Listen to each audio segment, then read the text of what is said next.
Established in April 2021, Upland Development United is an exclusive property development collaborative for the Upland Metaverse. If you're a bigger picture and loyal team player who has a great sense of humour and is looking to get more engaged in a diverse and experienced team, you can help us and we can help you. Contact More Cheese or Ben68 for more information. Warning, all opinions within are solely the views of the individuals involved. The Udo Upland Development United installed their neighborhood nodes throughout the entirety of Upland. Their reach was unmatched.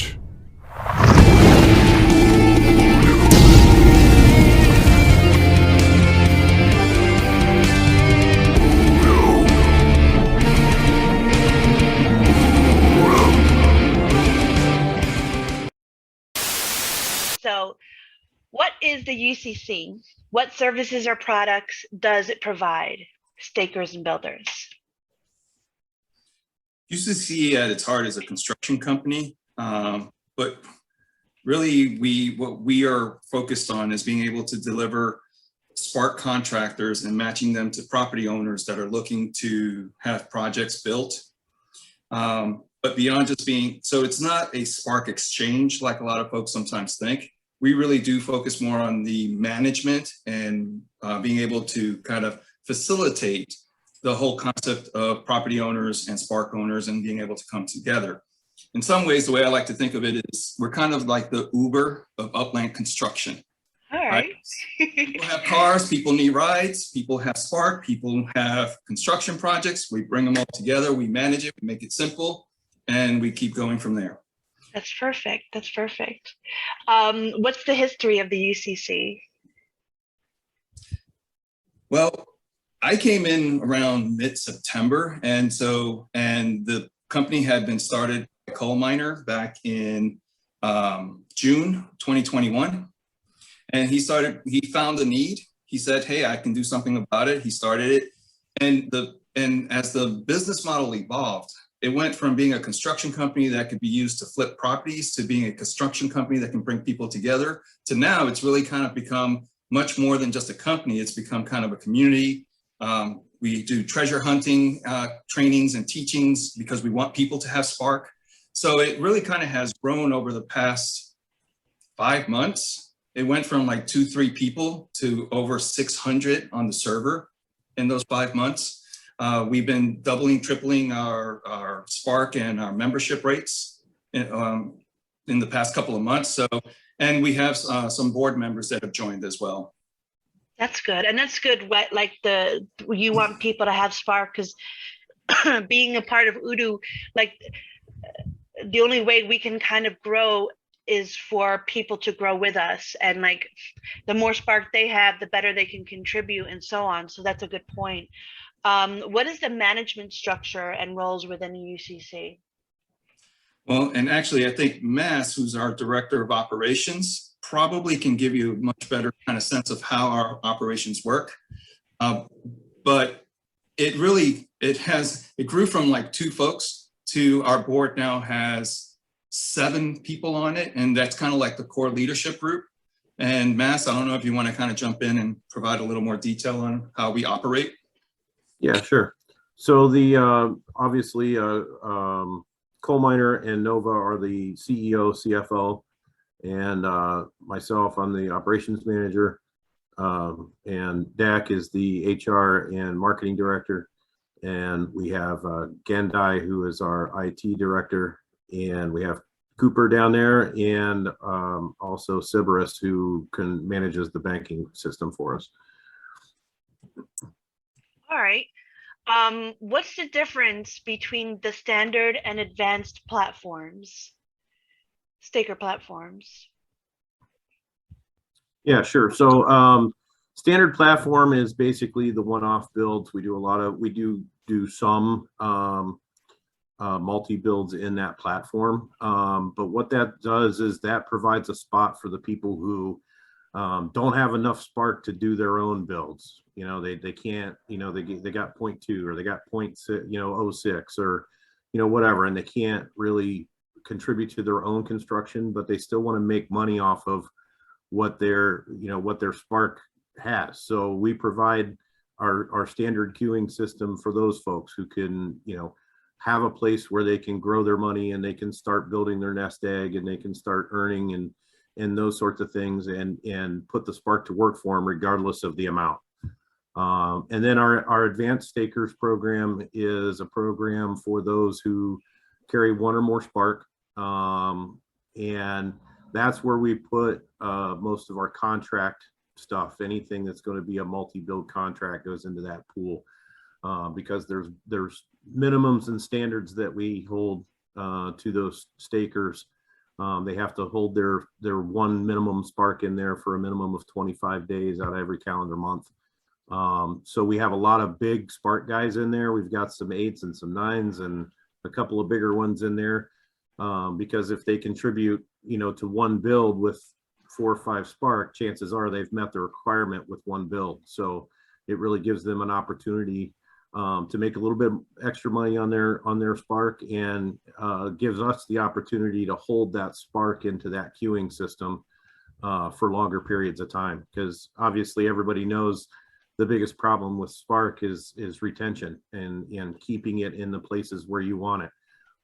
So we have built that system in order to try to rectify that and keep the spark where we need it and keep it working on those contracts.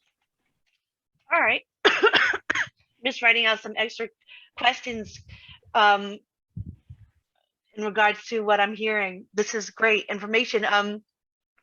I heard that you're booked out for the next 60 days. Is this true? Yes, that is true. Wow. yes, That's we have, crazy. we currently have about 67 builds in the queue. They're split up between the 2 queuing systems. Obviously, UDU has their contract in the advanced staker system, and then we have about 30 some odd builds that are still put into the regular queue as well. So I assume the bottleneck there is the spark availability. Yeah, Yes. and also part of the transitioning, since we just initiated. So if you think about it, we kind of split our spark pool. So with implementing the ASP and implementing the Flex, we also have limited windows for people to be able to register for ASP, our ASP program. And so October was the first window. So that kind of also has created some kind of split and timing of how fast we can get projects in. And so as that kind of starts to stabilize and we're able to kind of bring in more spark, I know we already have several folks that are like waiting for the 3rd week of November to be able to get in on the ASP queue for November. That'll help with that. And then the treasure hunting that's happening, and then we have this treasure hunting event that's happening for the next 9-ish days. I think we're going to see more and more of folks who are finding the 0.01s, the 0.02s, and they're going to be looking for something to do with that spark Oh, as well. yeah. And I so we're assume you're going excited to see about that. Yeah, I assume you're going to see a bump too. Like we just got that Spark Week announcement just dropped. So people that are upgrading are going to get more Spark. People are going to buy more Spark. So that Yeah. might ease things up a bit. Yeah, so we're actually very excited about that announcement. I just saw that earlier today. We're like, yes. Yeah, absolutely. And I just want to say too that you know, along with splitting up the spark and that kind of stuff and kind of going through this little transition period in October into November, one of the things that I just wanted to mention, in the last 48 hours, we've added about 30 spark to the pool. So so it is coming in. It's just taking a minute to get there. We had there's a couple of questions in chat. What's this one here? Oh, we kinda you can save answered- that for the end, though. No, I'm saving mine for the end. Okay, if you want to say more, if you can keep track of them, cool. I mean, they're there. It's not hard to keep track. Alright. So there's a current contract with Ben that I wanted to touch base on because it's a really big contract, and I guess the reason why you ran out of spark. So can you touch more on this contract with Ben? Well, there's a bit of history there too. Like we didn't just dive. Well, I certainly didn't just dive straight into the contract. Yeah. Maybe I can explain Yeah. I talk can about explain that my thinking. Like, I was privately renting 20 Spark to start building out in Midtown Terrace. And, you know, I was offering a premium rate, and I was still struggling with coordinating people when it was the changeover between builds. So, like, it's all well and good once you've got all that Spark staked on a build. I was giving people like 24 hours notice. I was giving them 12 hours notice. And then I had another build ready to go. And I said, look, if you're not going to be available at that switchover point, we'll put it in early and we'll finish the back end off on these other ones later.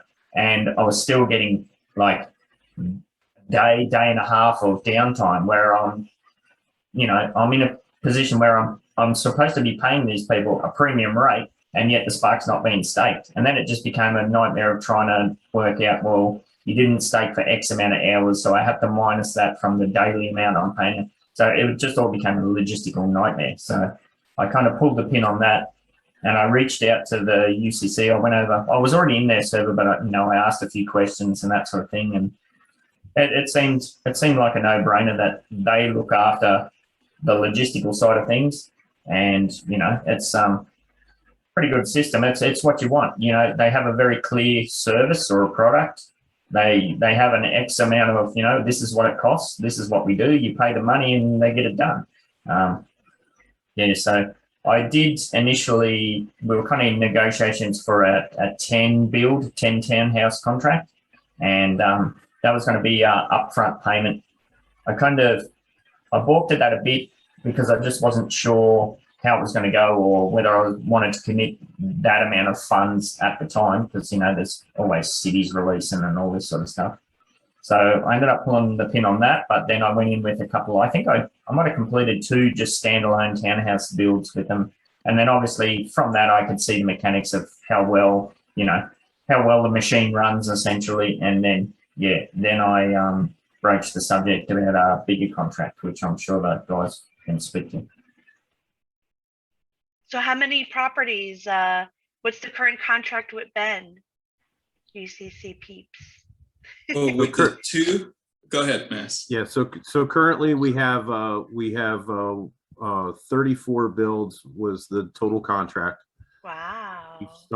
We started the first 4. We've completed 1. We've got another one completing in, I think, tomorrow or Sunday. And then we'll be starting the next 2. Have already started staking on those. So it's moving along pretty good. I love the conveyor belt aspect of it. I have a lot of factory work history in my employment history. I love seeing a nice conveyor belt pumping out products. And that's pretty much the system that they got with the UCC, a well-oiled conveyor belt. I wanted to get that Ben thing out because I'm just like really impressed with the tenaciousness that he has to kind of build out MTU and get it done, and this contract kind of speaks volumes to that, and like how far he's willing to kind of take it. So good on you, Ben. I was serious about. I was serious about the idea that kind of getting in with UCC, and a lot of people see him as kind of a visionary in Upland in terms of coming up with the node concept and everything else. And so him being able to kind of commit and kind of have that, he has a passion for the game and the community, and being able to say, okay, and I'm going to partner with you guys because I trust you. That was a huge vote of confidence for us. Yeah, it's there's also a lot of pressure associated with it. I've built the UDU, I've built the MTU, I've created this little ecosystem with everybody on board and that sort of thing. But, I got to put up or shut up too. So, I got to put my money where my mouth is. There's an aspect of that as well. So, yeah, there's no way I can build 300 properties in MTU myself. It's never going to happen. So, yeah, the UCC is great. I did see Dak. There's a few other points that I'm sure Cheese has in the list to touch on. Is there anything else that showed up? Well, I mean, so like the Upland Spark Exchange, Dak, talk more on that. Yeah, how's that going to impact how the UCC operates? Yeah, that's probably the #1 question we've been getting from everyone. Every time I talk to someone, how's Upland Spark Exchange going to impact you? So I set it up earlier with the idea that UCC is not a Spark Exchange, and that really is the key to the conversation around the Upland Spark Exchange. For us, we see it as kind of the price setter. They're going to come in and kind of define what the price on Spark is, and we'll be able to adjust. We'll never be the most expensive. We'll never be the least expensive. We'll always be kind of in that middle range. And one area where we know we're going to be able to do better than the Upland Spark Exchange is in what we're doing with UDU and the MTU. Spark Exchange is great for single transactions, but as Ben noted, when you're trying to have properties built and you have multiple properties and you're trying to manage all of those different Spark rentals, and then you're paying fees on all of those Spark rentals on an individual basis, and you're trying to track everything, it's going to become very difficult. And so as being one of the biggest, if not the biggest construction company in Upland, what we're able to do and what is becoming more and more apparent is that neighborhood builds, and there's a lot of folks that really have adopted this sense of a node, they're really going to start to become more popular. And as the mechanics for construction and nodes kind of becomes more apparent, we're going to see demand for that go up as well, which means our Spark contractors will continue to have, regardless of what's happening in the market, will continue to have work to put their Spark on. And so that makes it very attractive. The other area is the other extreme, right? Where you have all of these treasure hunters that are finding the 0.01, the 0.02s, and getting their Spark to be rented or to be consistently rented and to be able to use it effectively. It really starts to kind of, if you're going to get 100 UPX and you're going to have to pay, 5 UPX on that, is it worth to go through the hassle of trying to manage all that in the Upland Spark Exchange itself? And so the idea is that we should be able to really kind of play a great role for those small Spark, the minnows, as folks sometimes call them, that have small amounts of Spark, but want to have some kind of consistent element to that. And so I think that that's one of the areas that I think is going to be very helpful. The other part is in construction, one of the areas that's going to be very interesting, and we'll probably talk about this later, is manufacturing. So, UCC will have a lot of availability to be able to work in the manufacturing space as well. So our purpose is not to be kind of tagged as a Spark Exchange, because we're not. And so because of that, and because of the service we deliver, because of the business model we've implemented, and because of the way that we track finances for our members and our Spark contractors outside of the Upland, so that you can minimize the chargebacks and all of the burner property management and everything else, it does make it that much easier for players to just enjoy building with us. We say that a lot, but we really do mean we want people to enjoy building with us. Oh, I think that's one of the UCC's greatest strengths, is that you've set up a business that caters to the entire scope of the player base, from anybody from somebody who's coming in with their 0.01 Spark right up to 10 plus Spark. Yeah, absolutely. You mentioned banking system. Mass, did you want to speak to that more? Yeah, sure. What do you want to know? So we have currently about 211 or 212 members in the banking system. The banking system was created out of need more than anything. We needed to be able to keep track of the total revenue coming in, the money owed to the people going out, and with 200 and some odd stakers, we needed a pretty robust system to do that with. So I was able to go in and completely rebuild the system. I've since had to rebuild it 2 more times since then, because we've grown so fast and so quickly that it required some adjustments to get through. It's a very robust system, and it does its job very well. And I believe you've automated that process now with bots or something, working with Gendoi, who has that really awesome collections optimizer bot.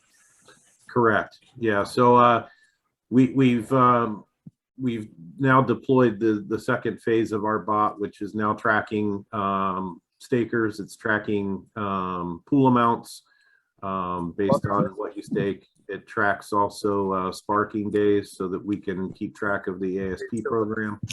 So it's really been a huge help in making that stuff happen. Cool. Renegade, can you go on mute, please? You just got a live mic. Or Cheese, can you mute Renegade? You muted yourself. The pictures keep moving around, so I. One thing I wanted to touch on, you have kind of briefly mentioned it as far as, you know, production or construction with items and that sort of thing. Have you thought ahead to outdoor decor businesses? Like, I assume, like I'm going to find out next week, we're having an business meeting. I assume I'm going to still have an outdoor decor business. Now, as part of that, I will have to mint NFTs on my properties, and the fuel for that is going to be Spark again. So that could be an entirely new market, like anything, any sort of outdoor decor situation or any kind of external NFTs. Yeah, obviously that's going to be, you know, even more demand. And that was part of the, there's a lot of misconceptions about what people paid for business licenses and that sort of thing. We never paid anything for business licenses. We were told a budget that we would have to have for this reason. Like it was going to cost a bunch of UPEX to be able to lease Spark off the Spark exchange in order to mint our NFTs and whatnot. So. Yeah, and I think that's one of the elements that UCC is watching carefully is how functionality is going to be deployed from the roadmap and what elements are going to be using Spark and what elements aren't going to be using Spark, what elements are going to be secondary market versus manufacturing and construction. And manufacturing would include patio furniture or decorations or anything like that. So it is going to be kind of interesting. And I'm definitely kind of looking forward to getting into that conversation with the community and with Upland. Yeah, hopefully we'll have some more information that we can share by our next UDU team meeting. We'll see how we go. Now, should I be selfish and ask my questions before everybody else's? I'll ask everybody else's. I'll go down the line. All right, Bakia, what is the average queue time? So what is if someone has a comes to you and asks for well, maybe you could ask your question better, Bach. Where are you? Yeah, sorry. I can't multitask. There was a note crisis management thing, so sorry about it. I'm sitting like this for all the time. But I did not plan to do that, but I listened in the background. Sorry about that. Well, for instance, when I want to complete a property and then I say, hey, how many days do I have to wait in general before it gets built? So I can help with that. So right now we are 52 days into our queuing line. So that's what's left in the queue is 52 days. And we average on the normal queuing line, we're averaging about 6.9 days per build. And on the advanced stakers queuing line, we're averaging about 5.9 days. So we're right around the 6-day range for the total build project once it hits the queuing line. But as I said, we're 52 days from it hitting the queuing line at this point. And that's pretty good considering that if you were to stake 20 Spark on a townhouse, I think it's 5.5 days anyway. So yeah, there's not much lag time after that.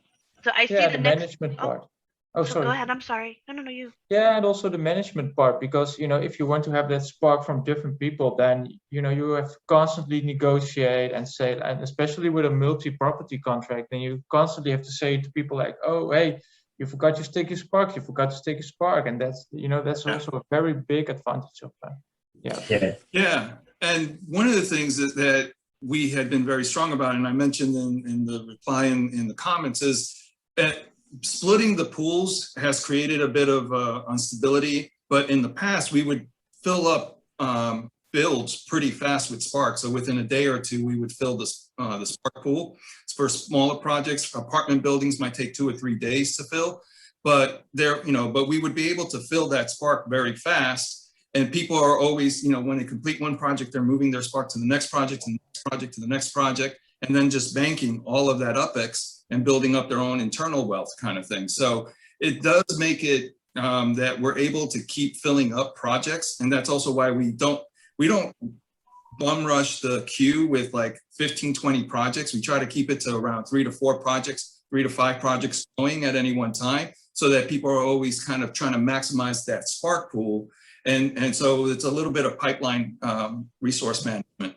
So Yeah, it's cool to look. I know from seeing my builds, you can see that it becomes a snowball effect. You can see obviously when you put it live in the pool and you get it, it's kind of a drip feed. You know, you can see a few more people have show up in the Spark in the stakers list, and then next minute she's full.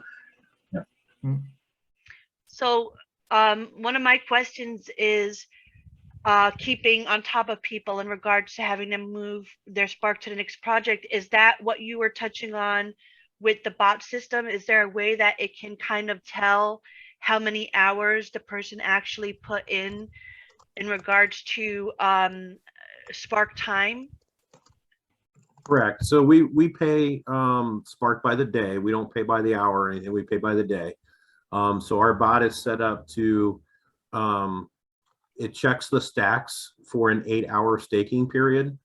So your stack has to be there for 8 hours in order for it to be counted. So if you stacked at 4 p.m. on, one evening, by midnight that night, you've hit your 8-hour stack, so you'll get credit for that day.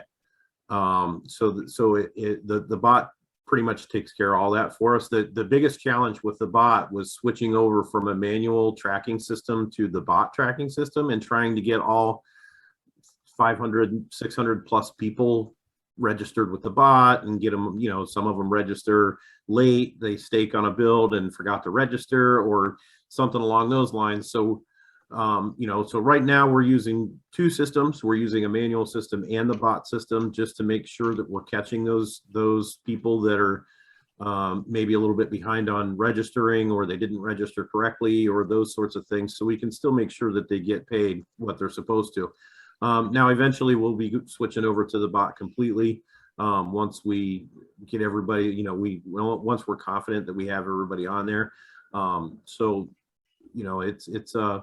It's a work in progress, but it seems to be moving along pretty well. We're into month 2 with the bot now, roughly about 30 builds. So we're hopefully going to get everybody on board pretty quickly. We seem to have most of them going right now. Yeah, I do want to kind of give a shout out to Mass Chef and Gandai. You can imagine transitioning 500, 600 people, some of whom were not active, and now they're seeing the activity and they're coming back and trying to get going forward. The registration process and the tracking of new players and everything has been very smooth. It's really just the transitioning, and anyone who's implemented technology and so forth, you always know that transition period is always the toughest. And not only did we transition our banking, but then we also implemented a whole new program with ASP. And so Mass and Gandai have been really busy, and they've done a really great job. I can imagine.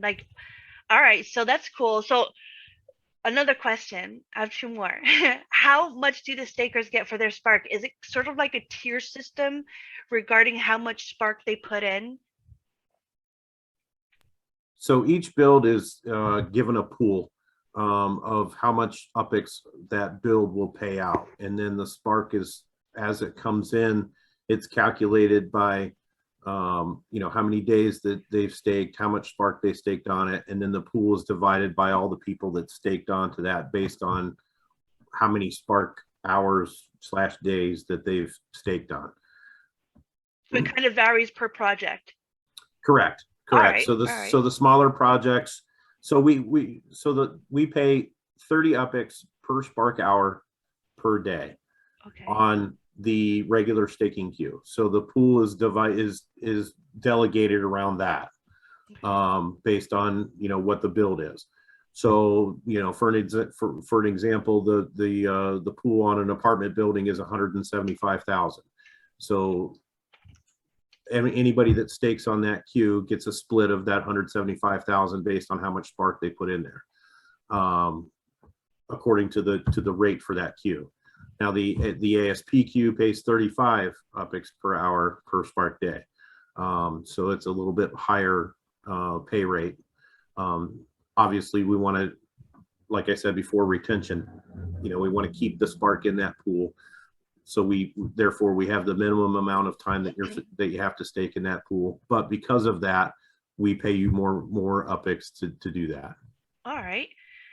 All right. And last question, and then I'll let everyone else. If someone sees this and was interested to kind of put their Spark into your system, what would the process be for them to do so? It's actually we have about, I think it's a 4-step process. So you come in, you register with the bot, you sign up for a bank account, and then once we do all that, and you don't even have to wait for us to approve you. As long as you're registered with the bot and you signed up for an account, you can go stake on any of the builds whenever you come in. So literally you can come in within, I don't know, 3 or 4 minutes if you're pretty savvy with Discord and whatnot. In 3 or 4 minutes, you can have your Spark put on a build and start earning money. Nice. All right, you hear that, everybody? Well, not you guys, but the metaverse. and I'm always on. So if you have issues or you have problems coming in and getting started, if you see me on the boards, by all means reach out, ask questions. Anybody of the management team will help you out. I'm happy to help. Just about, I don't know, 22 hours a day at least. I got to get some sleep, but I hear that. Nice. I think it's really cool. Go ahead. I think it's really cool, and especially we see that Upland comes with a lot of things, and this is a very good example of an active community. I mean, there is not a Spark exchange yet. It was disclosed like a couple of months ago, like, hey, there's going to be one. The Upland community is not going to wait. We are going to do our own thing, and UCC, I think it's very cool to see, that entrepreneurship. It's very good for the game also, and the fact that it's so easily accessible and well thought. I'm a big fan after this pitch. So very good, very good. Yeah. Thank you. And actually, I like that you kind of thought about the entrepreneurship. One of the things that brought me to UCC was how the management team was approaching it. It turns, we're all professionals. I'm a software exec in my real world, right? And we're treating this like a startup where Nova has big, huge visions of being a giant conglomerate, right? And so, no one is thinking small at UCC. Everyone wants to build. And one of the things that we really kind of focus on is the idea of community, making it easy to build with us, right? Making it fun, making it something that people can enjoy, and then finding ways to continue to evolve what we do so that it's not just, we're not just, like I said, we're not just a Spark exchange, we're more than that. And the community is actually helping us grow in that. I mentioned the treasure hunting, we have Hunters Academy, right?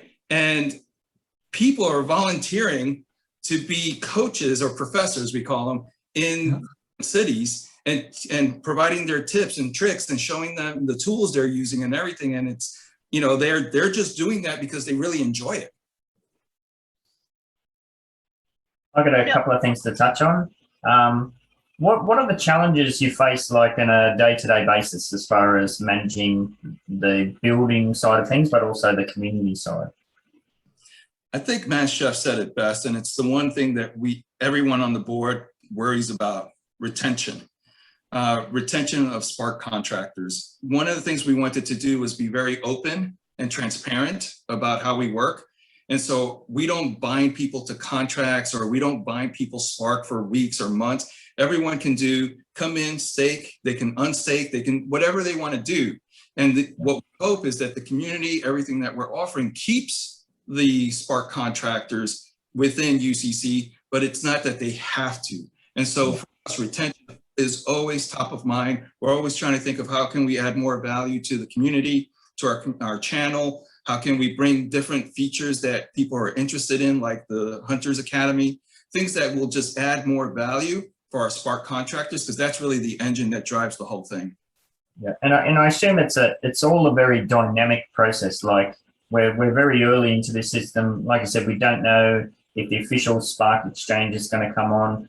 we also see that there's often bumps up and down in the kind of community aspect of the general Spark rate that people are willing to loan out. So yeah, I think it's awesome. And yeah, just to make clear to everybody else, the 34 townhouse contract I signed with the UCC, I believe that's only stage one, and we've called that stage one of multiple stages. You know, as I said, there's 300 properties there to be built out.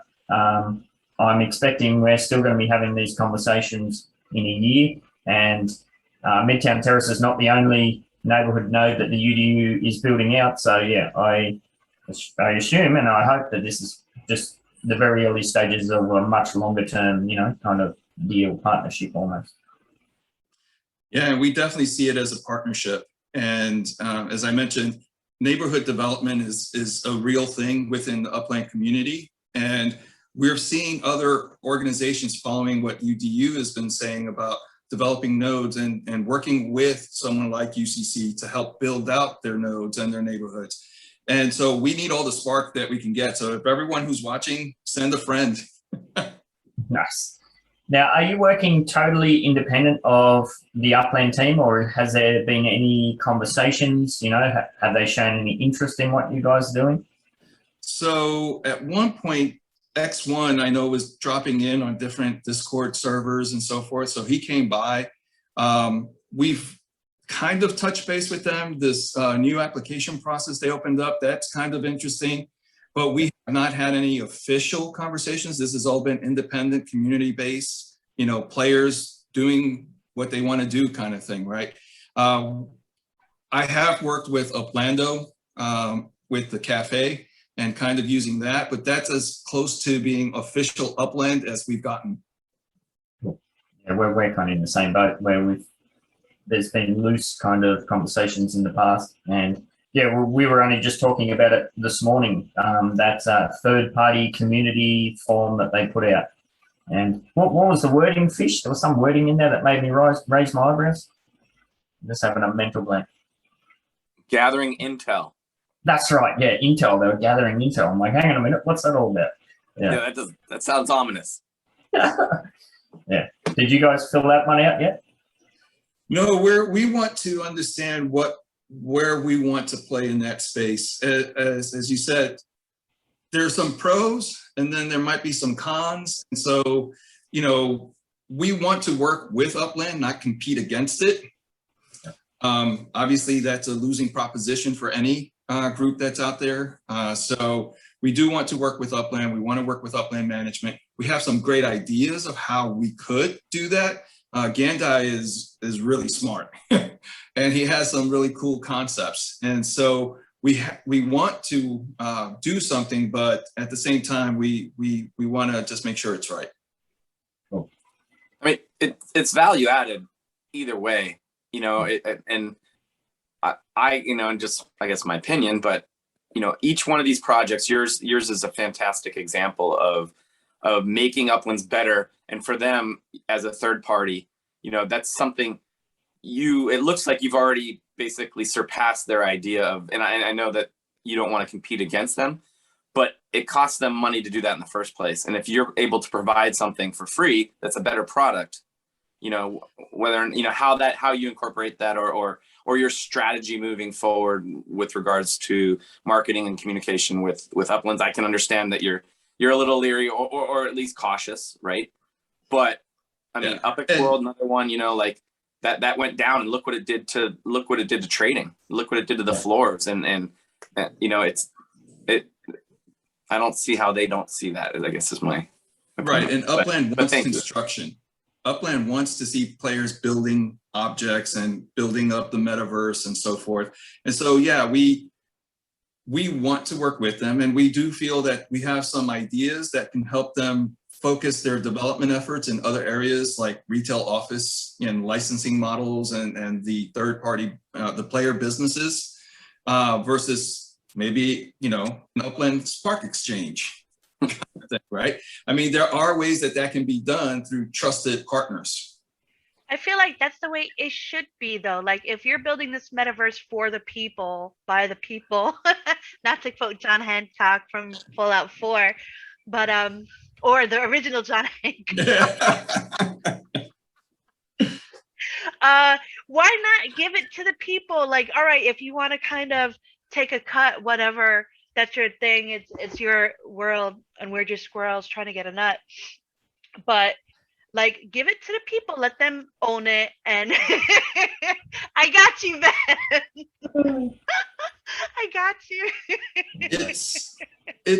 I mean, being a software exec, I can see Upland's concerned about turning it over and almost making it open source in a way. You know, they have an intellectual property, and they have an idea that obviously is getting invested in. I mean, they just got that 18 million. There's a reason for that. And so they're not going to want to just open it up and give it away kind of thing. They want to control it. They want to have some sense of where that product roadmap goes, how it's presented into the market, how the financing of it goes and everything. So I get that. At the same time, I'm a sustainable growth person, and I think being able to build retention within the game, turn it into a metaverse, not a game. Games, as everyone knows, even these premium games, people play it for 2-3 months and then they leave. And I know a lot of OGs have already left Upland, and people are selling out properties and so forth, because they didn't find that there was something to keep them going, something to keep the diversity going and everything. And so by letting the community kind of build that diversity within their structure, I think that they can create a long-term strategy for the product. They can create a long-term sustainable growth model, and that could actually attract more investors. There's one more thing that I just thought of to touch on. Oh, sorry, Mass, you've got something That's there? all right. I just wanted to add to that, you know, when we were talking about how we were going to build this model out and how we were going to build UCC, the talk was around how we're going to build it to incorporate it into Upland should the opportunity arise. So, you know, we have had that in mind from the beginning, or at least from the beginning of when I got here, which was, you know, about a month after the company was started. So, you know, we have been building toward that end at some point, whether it's, you know, this year, next year, or whatever. But we've already built the model in. We've already know how to run it. We have the management team in place to do it. So we're just basically waiting on Upland to give us the okay. Yeah. How did we had that announcement from Upland about they were cracking down on you were going to get in trouble if you paid under mint, you were going to get in trouble if you paid over mint too much and that sort of thing. How did that impact on your way of transferring funds? Like, I know, like, some of these payments that I've been making, you know, you're paying for a property that's significantly over the mint price. Has there been any red flags show up for any of the community? No, so actually there hasn't been any red flags show up for our community, and we actually I had a verbal okay from X1 myself that he didn't see any issues. So hopefully that means that, you know, whatever we're doing is fine. As we said, you know, transparency is key here, and anytime, you know, the Upland community wants to see our books, and anytime they want to, you know, open things up, they're welcome to do so. We are, well, at least I know I am. I'm a extremely organized and extremely, I don't know how you would put it, but I make sure that every single, yeah, I make sure that every single penny everywhere is accounted for, and they're welcome to look at any of that stuff anytime they want. Yeah, absolutely. I know that from working with you through the contract process, you know, like every single UpX is there and accounted for, even down to the decimal in some cases. So that was cool to see. And I'm sure if there was any red flags that were raised, because your system is so well structured, it'd be pretty clear to, you know, to easily explain what had happened and why. Yeah, of course. And that was the idea behind doing it, is that, you know, if they ever come to us and say, hey, you're doing something wrong, we have the backup to say, no, we're not. Yeah. We also picked up some cheaper burners. So we went out and picked up 500 price burners so that we can use those for transfers and so forth. So yeah, burners became important. Alrighty, anything else you want to touch on, Cheese? Anybody else in the team have a question? Good. Dak and Mass, is there anything you'd like to say in wrapping up? Go Slav. I'm all good, but I'm sure Dak's got some last minutes.